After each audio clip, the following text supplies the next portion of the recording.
नमस्कार, जय हिंद। आप सबका फिर एक बार बहुत बहुत स्वागत है हमारी सीरीज़ में, जिसमें मैं करता हूं इंटरव्यू जाने माने एक्सपर्ट्स का। आज हमारे लिए बहुत ही गर्व और सौभाग्य की बात है, क्योंकि आज है हमारे साथ प्रोफेसर अरुण तिवारी।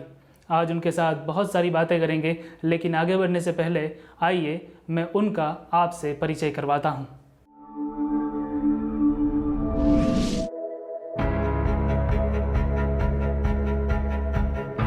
सन 1955 में उत्तर प्रदेश के मेरठ में जन्मे अरुण तिवारी डीआरडीओ में मिसाइल साइंटिस्ट रह चुके हैं। भारत के पूर्व राष्ट्रपति और missile man doctor APJ Abdul Kalam के मार्गदर्शन में उन्होंने त्रिशूल और अग्नि मिसाइल के लिए भारत की पहली टाइटेनियम एयर बोतल का आविष्कार किया।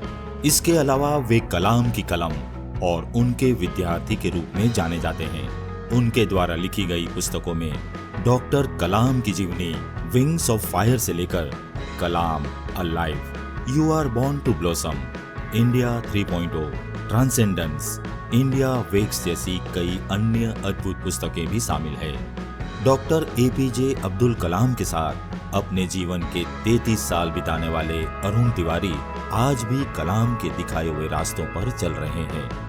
आज वह केयर हॉस्पिटल के डायरेक्टर, हैदराबाद यूनिवर्सिटी में प्रोफेसर ऑफ मैनेजमेंट स्टडीज के साथ साथ CSIR के प्लेटिनम जुबली मेंटर के तौर पर अपनी सेवाएं दे रहे हैं। ऐसे बहुप्रतिभाशाली प्रोफेसर अरुण तिवारी का हमारे इस चैनल में हार्दिक स्वागत है।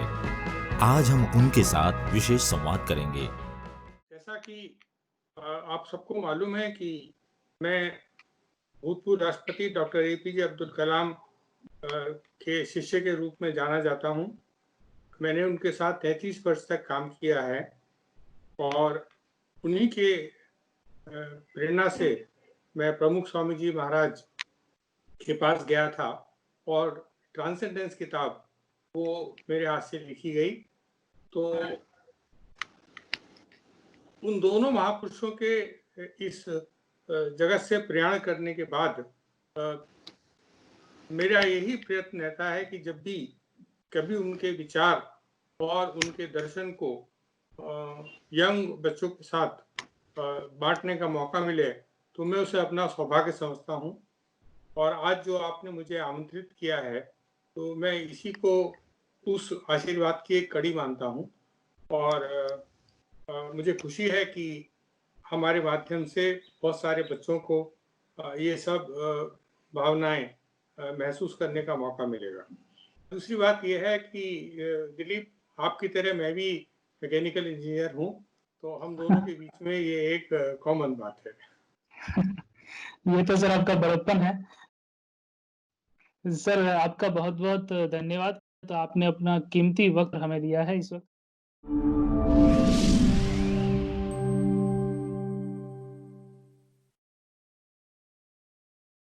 सर आपसे मैं पहला सवाल ये पूछना चाहूँगा कि आपका जन्म जो है वो 1955 में मेरठ में हुआ। बाद में सर वो क्या पल थे जब आपने ये डिसाइड किया, आपने ये तय किया कि आप वैज्ञानिक बनेंगे? वैज्ञानिक बनने के बाद आप एक लेखक भी बने।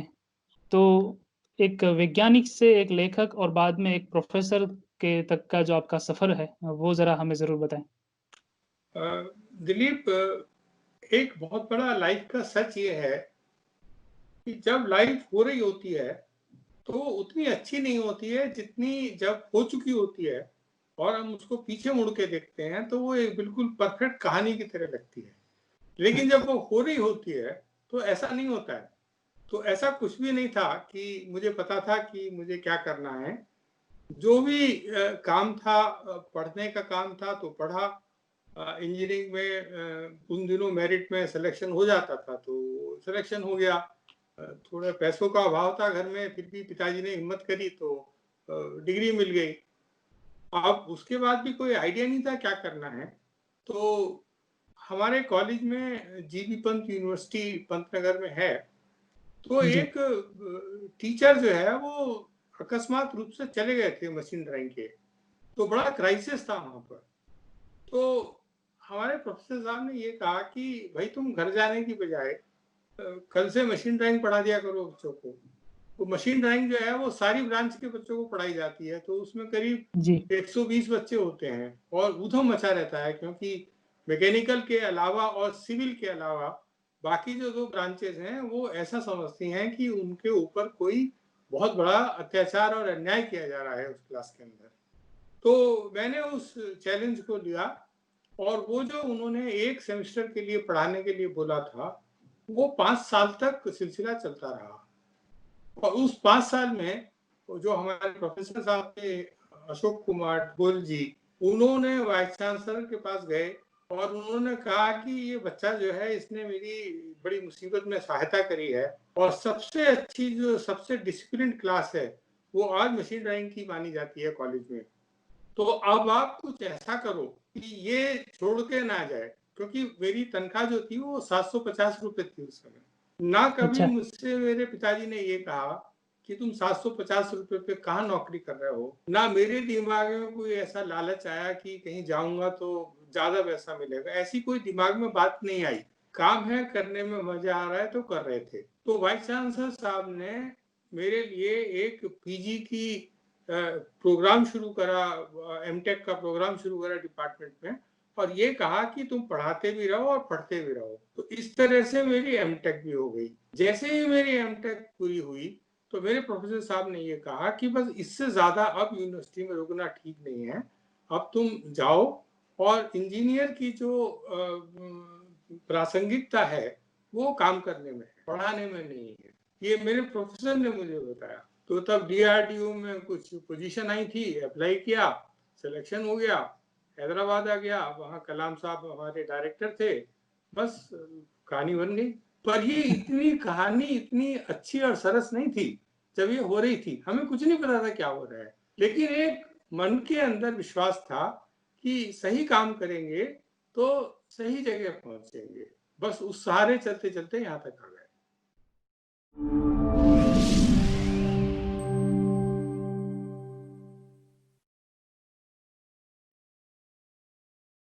सर, जैसा कि आप जानते हैं हमारी जो चैनल है, उसके जो सब्सक्राइबर हैं वो ज़्यादातर युवा है, या कि युवा जी। वर्ग है कि युवा जोश है। तो सर, युवाओं के दिमाग में तो बहुत सारे सपने होते हैं, बहुत सारी आशाएँ होती हैं। तो ऐसे में मेरा आपसे ये सवाल बनता है कि एक युवा को अपना सही ध्येय तय करना हो, तो उसके क्या कुछ तरीके हो सकते हैं कि जिससे वो अपने मुकाम को हासिल कर सके? दिलीप, आश्चर्य की बात यह है कि बहुत सारे तरीके नहीं है, बस एक ही तरीका है। आश्चर्य की बात यह है कि बहुत सारे तरीके नहीं है, और जो उस एक तरीके को छोड़ के बाकी तरीकों के बीच में भटकते रहते हैं, तो वो 99% लोग वही हैं दुनिया में। तो आज मैं आपको तरीका एक जो है वो बताता हूँ, जो मुझे डॉक्टर कलाम और प्रमुख स्वामी जी के आशीर्वाद से पता लगा। ये पता नहीं लगता है आसानी से। देखिए, सबसे पहले आप ये समझिए कि ये जो पूरा जगत है, मैं जगत वर्ड यूज कर रहा हूँ क्योंकि जगत में जो हो रहा है चारों तरफ नाटक चल रहा है, मैं और आप बात कर रहे हैं, जैसे जगत ही तो है और क्या हो रहा है। जी। तो इसमें जो भी परिस्थिति आपके सामने है, आप गरीब घर में पैदा हुए हैं, अभाव है, जो आपको चाहिए वो नहीं है, दूसरे के घर में एयर कंडीशनर चल रहा है, हमारे घर में लाइट तक नहीं आ रही, ठीक है, और वहां पर बर्थडे पार्टियां हो रही हैं, हमारे यहाँ पैसे नहीं है राशन खरीदने के लिए, जी। बड़ी बड़ी गाड़ियां हैं, यहाँ मोपेड तक नहीं है एक। तो बहुत सारी चीजें होती हैं ऐसी जो अच्छी नहीं होती हैं चारों तरफ। तो समझने की बात यह है कि इन्हीं सब परिस्थितियों के अंदर आपके आगे बढ़ने की चाबी छुपी हुई है। जी। भाई, आप गरीब नहीं होंगे तो कोशिश कैसे करेंगे आगे बढ़ने की? आप अमीर घर में पैदा हो गए, बचपन से बस टॉयलेट तक में एसी लगा हुआ है, गाड़ी से स्कूल चले जाते हैं, वहां पे सबको पता है कि फला फला आदमी का बच्चा है, तो सब आपका दुलार करते रहते हैं आपको कुछ सिखाने से पहले। तो फिर होता क्या है कि जब आप अक्सर सब अच्छा चलता रहता है, कोई परेशानी भी नहीं है, लेकिन जब काम करने का वक्त आता है तो उस समय क्या होता है कि कुछ सीखा तो है नहीं आपने, तो वो जो गलती करते हैं वो बहुत बड़ी गलतियां होती हैं। आप एक एक देखो ध्यान से और ये सब बच्चों को समझने की बात है कि किसी भी इंसान की 5 पीढ़ियों का इतिहास देख लो, 5 पीढ़ियों में ना कोई गरीब गरीब रहता है, ना कोई अमीर अमीर रहता है। 5 बिल्कुल। पीढ़ियों के अंदर कहानी बदल जाती है। तो टेंशन क्या है? अरे अच्छी बात है कि हमें जो है नीचे स्केल पे हमारा जन्म हुआ है, तो इस गरीबी और इस अभाव में जो फाइटिंग होगी उससे जो है हमारी ताकत बनेगी। तो अपनी परिस्थितियों के बीच में ही आपकी सारी सफलता का रहस्य छुपा हुआ है, ये मान के चलो। मुझे जो मैकेनिकल इंजीनियरिंग के प्रति जो इज्जत थी और जो अपने प्रोफेसरों के प्रति मेरे मन में श्रद्धा थी, वो मेरे दोनों लड़के हैं, दोनों इंजीनियर हैं, एक कंप्यूटर साइंटिस्ट है, एक मैकेनिकल इंजीनियर है, अमेरिका जाके पढ़े हुए हैं। उनको कोई मतलब नहीं है, क्योंकि उनको सारी चीजें जो हैं वो जैसे वो होता है ना सेरेलेक, वैसी करके मिल गई हैं। उन्होंने कुछ जगह वो कुछ फाइट नहीं करी है, मतलब सब चीज पिताजी ने लाके दे दी, माताजी ने लाके दे दी, तो कोई स्ट्रगल नहीं है। तो अगर कोई स्ट्रगल नहीं है तो फिर ताकत भी नहीं है, हौसला भी नहीं है, और जो एक जिद्दोजहद करने की एक वो होती है, जज्बा होता है, वो भी नहीं है। तो जी। इसलिए छोटे घर में पैदा होने से, गरीबी में पैदा होने से, इन परेशानियों के साथ पैदा होने से डरना नहीं चाहिए। इससे आगे बढ़ने का जो हमारा स्ट्रगल है उसके माध्यम से हमें ताकत मिलेगी। जो हो, जहां हो, जैसे हो, उसको स्वीकार करो। पहले उससे झगड़ा मत करो। उससे क्या झगड़ा करने का, वो तो आपका पॉइंट है। भाई आपको ऑटो लेके कहीं जाना है, आप जहाँ खड़े हो उसके बाद उसकी बात करो। जहाँ जाना है, जहाँ खड़े हो वहां खड़े हो, कभी ऑटो आएगा बैठ के चले जाना। तो जो आप हो उससे गिला शिकवा करने की जरूरत नहीं है कभी भी। जी सर। मतलब कि अपने आप को स्वीकार के संघर्ष ही समाधान है, ये समझ के आगे बढ़ना। हाँ, संघर्ष का समाधान करना है बस रोज। फिर वो गेम का लेवल बढ़ता जाएगा। जैसे वीडियो गेम में होता है ना, लेवल 2 आएगा, लेवल 3 आएगा, लेवल 4 अपने आप होता जाएगा। आपको टेंशन लेने की जरूरत नहीं है, अपने आप होता जाएगा। वो जो बाकी बिहारी है ना, उसका गेम बहुत तगड़ा होता है, वो हमारे गेम से बहुत बड़ा गेम होता है उसका। बिल्कुल।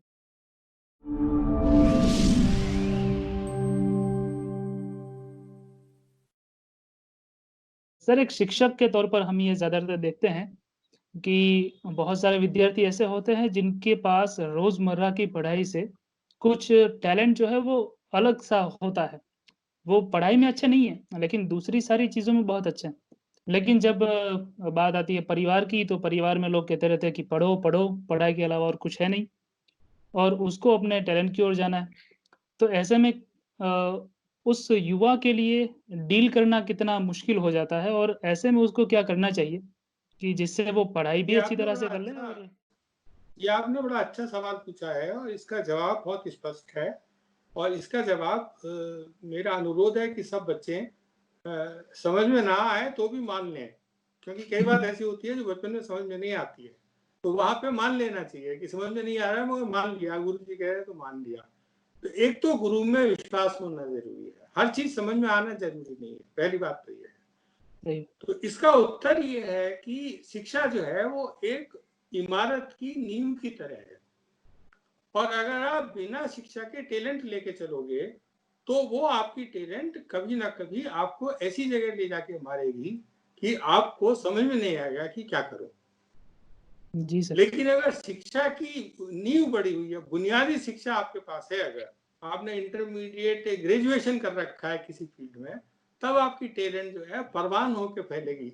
लेकिन अगर आप बिना पढ़े लिखे टैलेंट के ऊपर चलेंगे तो गली के बाजीगर से ज्यादा हैसियत आपकी इस दुनिया में नहीं हो पाएगी। तो जो भी टैलेंट है उसको बचा के रखें, अभ्यास करते रहें, लेकिन कम से कम ग्रेजुएशन तक पढ़ना जरूरी नहीं है, अनिवार्य है। उसके बिना अगर आप अपनी जो आपकी टैलेंट है उसकी कोई कदर नहीं करने वाला है। सिक्के मिलेंगे, लेकिन अगर ग्रेजुएशन करने के बाद सही प्लेटफॉर्म पर अपनी टैलेंट दिखाओगे तो डॉलर मिलेंगे। बस इतनी का फर्क है। तो अभी थोड़ा सब्र करना चाहिए, टैलेंट को साथ रखो, आपकी है कोई ले थोड़ी जाएगा निकाल के। लेकिन शिक्षा जी। बहुत जरूरी है, शिक्षा बहुत जरूरी है। बिना शिक्षा के इस जीवन में कुछ नहीं हो सकता। ओके, अब दिलीप को पढ़ाया गया था कि plan, elevation, front view, side view क्या होता है। अब कोई ले थोड़ी सकता है आपसे वो। अब राम मंदिर बनना है, आपके दिमाग में उसका प्लान घूम रहा होगा, है ना। जी जी, लोगों के दिमाग में एलिवेशन घूमती है, इंजीनियर के दिमाग में प्लान घूमता है। प्लान तो घूमता है सोच जी। बदल जाती है, शिक्षा से सोच बदल जाती है। ठीक है, शिक्षा बहुत जरूरी है। जी सर।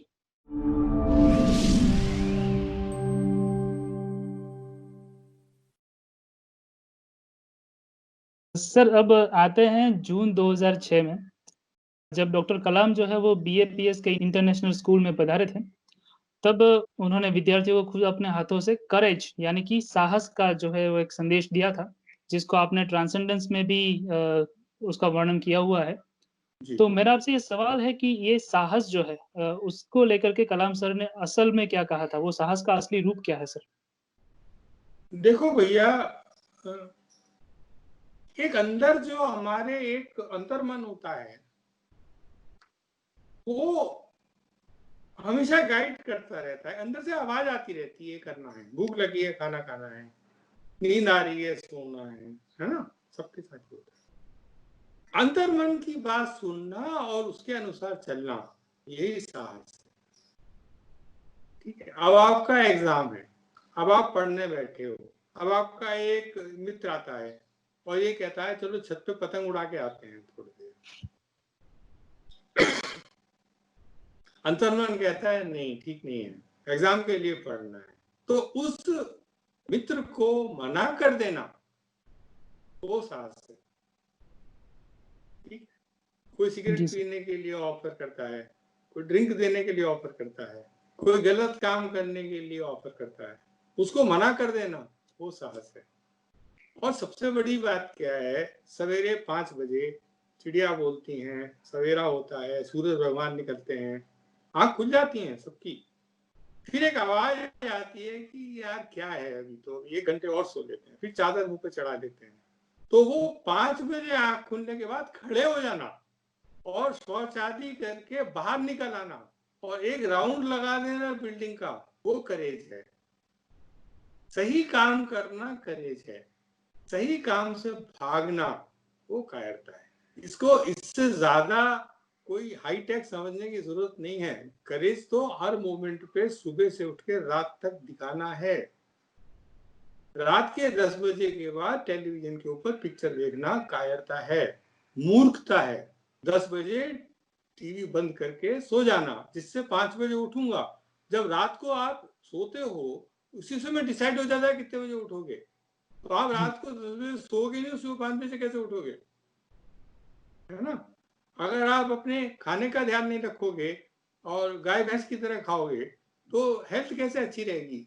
तो करेज जो है वो ये है कि जो मेरे लिए ठीक है मैं वो ही करूं और उसके अलावा कुछ ना करूं। उन चीजों के लिए ना कहना, जो गलत संगत है, जो बुरी बातें हैं, जो हानिकारक है, उसको मना करना, वो साहस है। और जो उस साहस में साहसी सिद्ध होता है, उसके पीछे तो कृष्ण भगवान खड़े हो जाते हैं कि फिर उसका कोई कुछ नहीं बिगाड़ सकता। जी सर, जी। जी, मतलब कि सही दिशा में है तो भगवान भी आपके साथ खड़े होंगे। अंदर है, वो अंदर बैठे हैं। एक्चुअली वो कहीं बाहर नहीं है, अंदर ही बैठे हैं वो। तो उनको जी सर। मंदिर वगैरह जाने की टेंशन लेने की जरूरत नहीं है, वहां जाके अच्छा लगता है इसलिए जाओ। वो तो अंदर हाँ, ही बैठे हैं। अंदर के भगवान बाहर से कनेक्ट हो जाए इसलिए चले जाओ, और कुछ नहीं है। जैसे शीशे में खड़े होते हैं, शक्ल दिखती है, अच्छा लगता है, तो अंदर जी, के भगवान बाहर दिखे हैं इसलिए मंदिर चले जाओ, मगर वो तो अंदर ही बैठे हैं। वो जो 5 जी बजे सर। सुबह उठाते हैं वो है ना, भगवान ही तो उठाते हैं। हाँ, हाँ, बिल्कुल सर।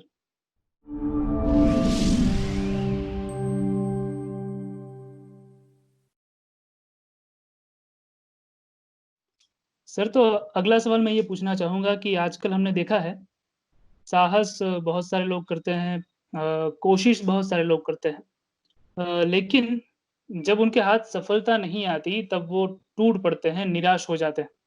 नतीजा होता है डिप्रेशन, और डिप्रेशन की वजह से बहुत सारी दूसरी परेशानियाँ। तो इस ऐसे किस्से में जब डिप्रेशन आता है, तब अपने मन को वश में रखना कितना ज़रूरी होता है? इसका श्रीमद् भगवत गीता में तीसरे अध्याय के 42वें श्लोक में भगवान अर्जुन को बताते हैं, और यही सबसे बड़ा गूढ़ तत्व है कि दिलीप, हम सब लोग आत्मा हैं बेसिकली, और इस समय इस बॉडी के अंदर है। जब ये बॉडी नहीं थी तब भी थे हम, और जब ये बॉडी नहीं रहेगी तो भी रहेंगे। तो एक तो आत्मा हो गई, एक हमारी बुद्धि हो गई।